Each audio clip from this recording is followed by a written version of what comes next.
Hello, everybody. Welcome back to Politics Relaxed. We have a new series. We're going to be talking to councillors across the country, across the political divide. So, yeah, we hope you enjoy it, I guess. Thank you, Macaulay, for joining us, of course. Corby Rural is your area. And let's get started, I guess. For my first question. Yep. I mean, we'll start on the Tory leadership race, because that's kind of the big story at the minute. Have you got anybody you're backing currently? Yes, I am still undecided somewhat between Kenny and Liz Truss. I think it's really important that we have a leader going forward who is committed to Brexit and committed to sort of delivering on a lot of the economic policies which we desperately need. And I think that mainly is taxation and tax cuts. I think the country has got not enough cash in their pockets, and a way to add to that rather than increase inflation is to reduce the tax burden. And I have watched the debates as everyone else has, and I've been making my mind up sort of as they go along. I think in a few days you might finally get your decision, depending on how the votes go. If they go how we kind of expect, then I suspect Kenny will probably eventually be knocked out. So then your decision will probably be made for you. I guess. It will. I mean, that's the realistic nature of it. Is that although I do back Kenny, I do see the realistic nature that the MPs do put the final to their ballot paper, and I would still be happy if Truss was on that paper. Yeah, a lot of people have said though that she is the easiest opponent for Labour. I'm guessing you don't accept that. See, I don't like looking at this leadership campaign and constantly looking at the next election going forward. It is 2 years away still. There's a lot of time, regardless of who wins. There's a lot of time to make that reputation onto the public for that new election. And I don't necessarily think I'm focused on what Labour can attack us for is the right way to go about it. If we constantly look at that, we're never going to select the right candidate who actually has the right ideas and principles to take us out of the cost of living crisis. Well, one thing that's important for a leader as well is to make sure that we can secure our local councils once again. I mean, this year it was absolutely terrible in 2022 with so many Conservative councils voted out. So how do you think, in your position as councillor, so you'll have quite a lot of experience on this, how do local associations seek to battle this trend and increase the vote share once again, once we have a new leader? Well, I think a lot of it now is trying to sort of create unity in the party. You're never going to get people to vote for you if they're not confident in what you're saying or if you're telling the truth. I think getting rid of the previous administration and with Boris Johnson was a big part of that, and sort of regaining that public trust back, because at the end of the day, no one will ever sort of take us seriously if constant press stories are all negative and about we had obviously the Pinter situation, the Khan situation. There's a lot of lies, and I think preventing that and making sure there's honesty is the most important thing going forward. And that's why I think Kenny and Truss, I think they are the most honest candidates in this race. And as well, on count, young people are some of the lowest turnout voters for not just councils, also general elections. And in general, council elections also yield low turnouts. So do you think council turnout is important? And if so, how should we increase this youth and council election engagement?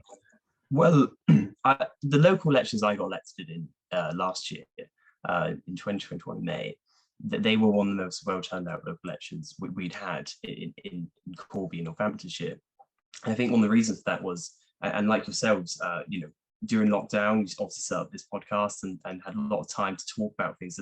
And when you're not at school or at work, you have that time to interact with what's going on in the political world. And I think a lot of people have done that. And right out of lockdown, they come out really interested in them, following the news stories. I think it's keeping people involved, and that's one of the things which I've been trying to do in my local area, which is reaching out to local schools, make sure that people know how they can actually get involved with local council services or help out, in the general political world. Something I didn't know, until I was much older.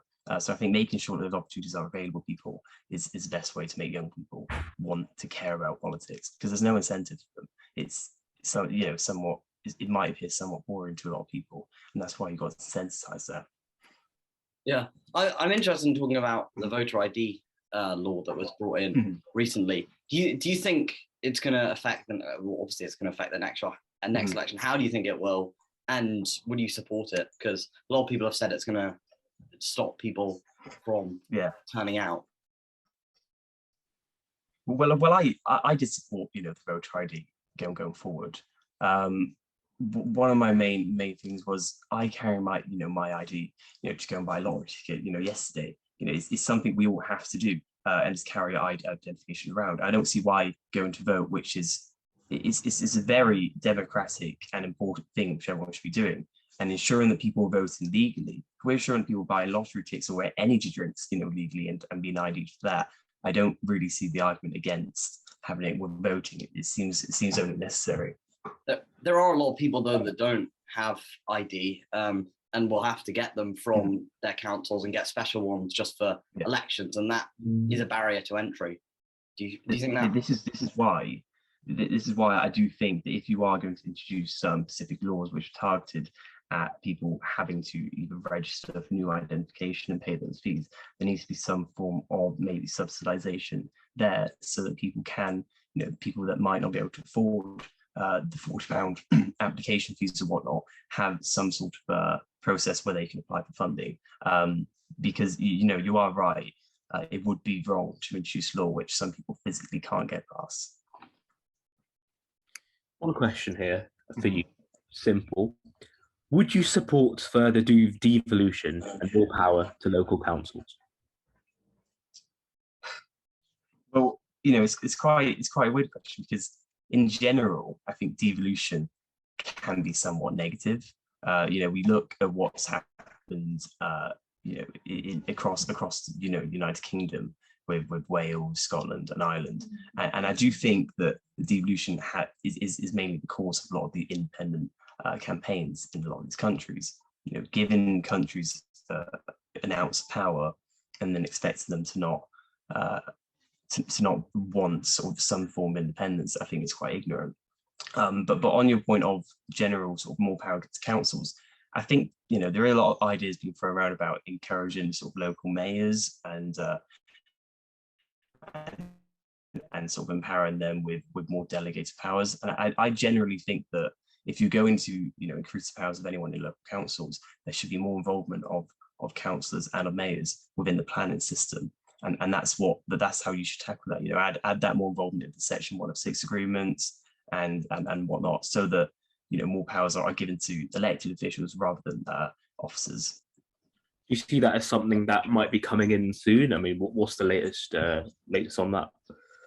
There are the leadership challenges. Have sort of spoken about what they would do. So it all depends on who really gets selected and so what policies is sort of carried through with. But I do think that there is some development on that. There is certainly a lot of progress on getting councils involved more with the planning process. I think if we're going to tackle a housing crisis, which I do strongly believe we have and we have to solve, because it affects mainly young people in this country, then we have to really review planning. Yeah. I've got a question here. I was looking earlier at the electoral calculus and predicting your seat and the seat for your local MP. Your local MP is set to lose the seat to Labour, according to the electoral calculus website. Although I'm happy to report that your seat is still looking like it's going to be a Conservative hold. Are you worried about that? And with only 2 years to a general election? I do think I hadn't seen that actually. So I probably should check, but I do think it is something it would be naive not to worry about it. But I do think we can do things. We know the voters are there because we were elected. We were elected anyway, so we know there are people who would vote for us. What we need to do is actually go back to bring in these people the Conservative principles they want. When I am sort of out campaigning with local MP, a lot of the questions we get is when are we going to introduce conservative policies? And I do think, you know, COVID has prevented us from doing so, because it has been such, you know, the most overused word is over the last 3 years, unprecedented, but it has been very sort of unprecedented times. And I do think, you know, we have had to go away from a lot of our traditional conservative principles of free markets, of low tax, and of low regulation, low government, and low state control. It's happy with our principles. I think that's the way to get those votes back. And I wouldn't be worried if that's what the next leader chooses to do. As a young Conservative, why have you chosen to reject the status quo where many young people opt for left-leaning views? I mean, it's not for me. It's not really going against status quo. I mean, you know, at school, I think I was one of the only. I was the only Conservative at my school. So yeah, you know, sort of. But it is. You know, for me, it was about sort of. I love business. You know, in my gap year, I ran my own business. I came up with my own sort of educational idea, and I worked selling educational products for a year. And I think having run your own business and actually sort of going out, creating your own products, and speaking to sort of developers in different countries, and again, it shipped over, you realize a lot of the challenges, you know, that are involved in that. And I do think a lot of the sort of core conservative values sort of play into sort of the success of businesses, and that's sort of why I've always sort of entertained sort of conservatism. I don't sort of believe in following the masses, and I certainly sort of don't believe in sort of a high tax society, and for me, you know, Jeremy Corbyn, when he was campaigning as Labour leader, there's a lot of populism about sort of his policies. To me, you know, people on the left often choose, and this isn't criticism to all people on the left, but it is a lot of the time it's often the easy answer, you know. And I do think Jeremy Corbyn gave people a lot of easy answers during the election campaign, you know, promising you know, free rail, free tuition. It's a lot of what everybody wants, and you know everybody wants, but you've got to be realistic in what we can fiscally afford. And I'm more realistic than people on the left side, I would say. I mean, obviously, I'm going to push back on this a bit. Yeah. There's been a lot of unfunded tax cuts from the Tory leadership hopefuls, and they're kind of throwing money around. And in the pandemic, we somehow found £30 billion to give to dodgy PPE donors, and £36 billion to spend on the track and trace system, which is no longer even in use. I don't, you know, argue with the overspending that we had during COVID. I do think that is one of the flaws that Rishi Sunak currently has in his campaign. You know, the fact that his campaign is really targeted on low tax and responsible spending, when, you know, over the last sort of 3 years we haven't seen that. So it does bring the question, you know, if that's what you want to do, why, you know, be doing that as Chancellor? Then, you know, that does divert me back to, you know, the times we were living in. You know, I do think I can only imagine how hard it would be being in government and have to sort out those sort of PPE contracts when every sort of protection supply would have been taken sort of around the world and wouldn't have that quantity to supply an entire country.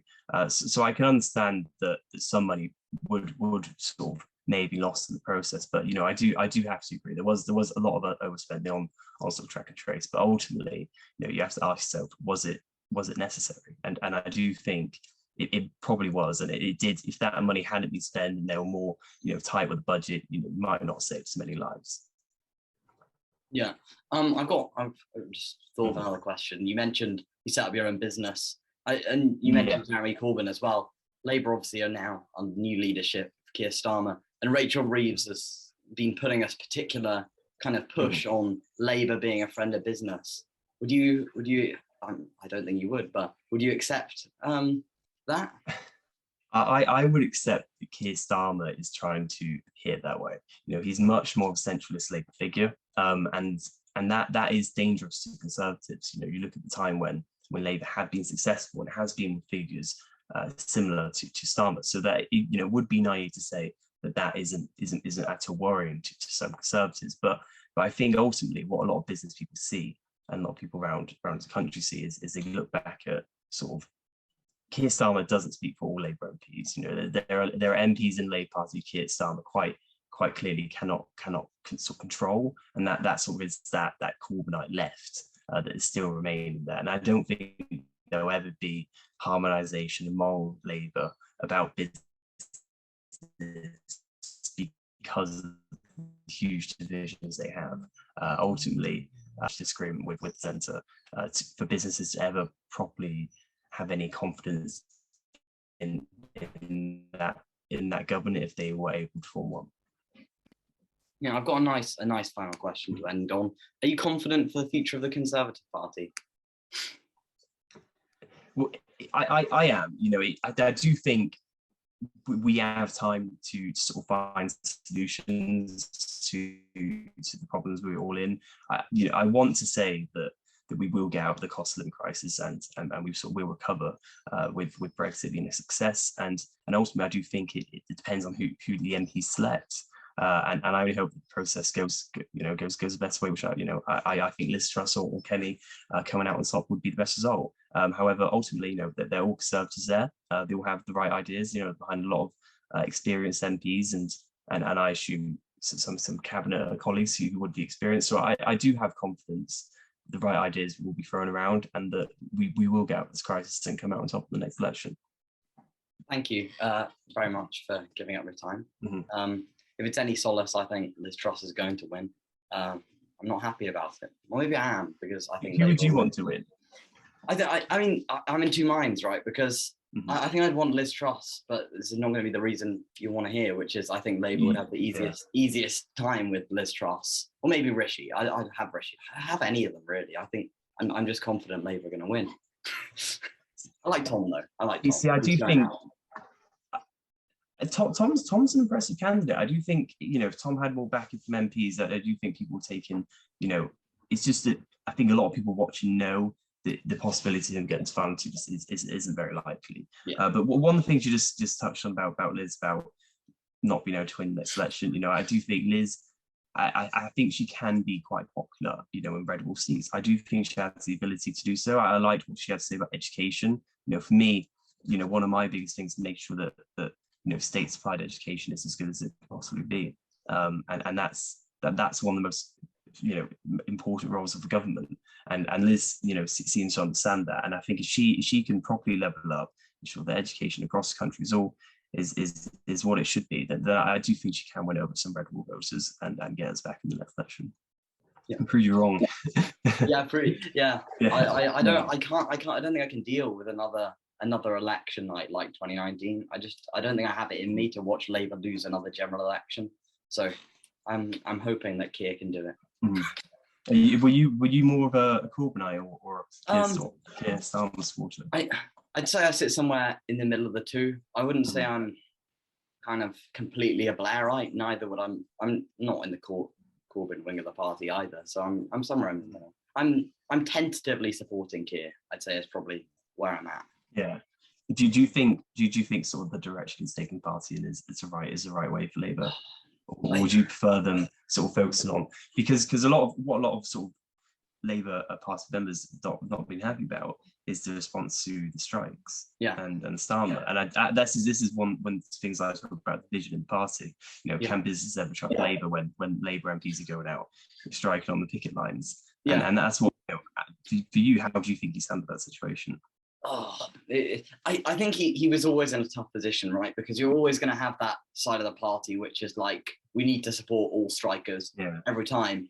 But you've also got a massive population in this country that are going to be disrupted by strikes. So I think he was always going to have a hard time on strikes, because you either go one way or the other. It's a very much a wedge issue. And I think he played it all right. I mean, if we look at the polling I think it was a month ago that came out, on whether people supported Labour's position on the strikes, generally people were okay with how Labour had dealt with them. And I think as long as that's the case, that's good. As long as you can kind of balance the two forces, because you don't want to appease the Corbynites completely. Neither do you want to leave and strand all Labour values that Labour were founded on. So you've got to get the balance right. I mean, you are right about the balance. That's something that which I think, you know, and I predict, as you predict with Truss, you know, I do think they won't get right. However, you know, if they did get right, they you know, are in that situation of replicating Blair, and that's why I think the Conservatives have to use their time in government, you know, the last 2 years, to make that impression for the election, because it is very important. Because if Starmer does get his tactics right and does get the right team behind him, you know, it could be a dangerous campaign. I think I would not want to be I would not want to be the prime minister in the next 2 years, because it's just, to me, it looks like an impossible job. Whether you're Labour, whether you're Conservative, whatever, you've just got a load of crises which are looming on the horizon. I think the cost of living crisis isn't going to magically go away in 2 years. I think in 2 years' time, we'll still be talking about it. And yeah, I just think it's like, you're never going to be able to do enough. There are going to be people this winter that will have to choose between heating and eating. What you can bring in the best policy in the world. I think we're in a very tough position, and I would not want to be prime minister at all. I think they're going to have a very tough time to get to it. I agree. I think it's going to be a very, very, very tough job. You know, however, I do hope, you know, for the people that are sort of out there struggling, that the right solutions are found, and you know, ultimately, I think they are centered around sort of taxation cuts and ensuring that the right support packages are in place. You know, mainly for the winter months as well, because you're absolutely right about the strain of the NHS and sort of the danger the winter months sort of do typically sort of have. So no, I sort of relate to that. Yeah, I think that's quite a natural conclusion there. Thank you very much. Thank you, obviously, Rajan, as well, as usual.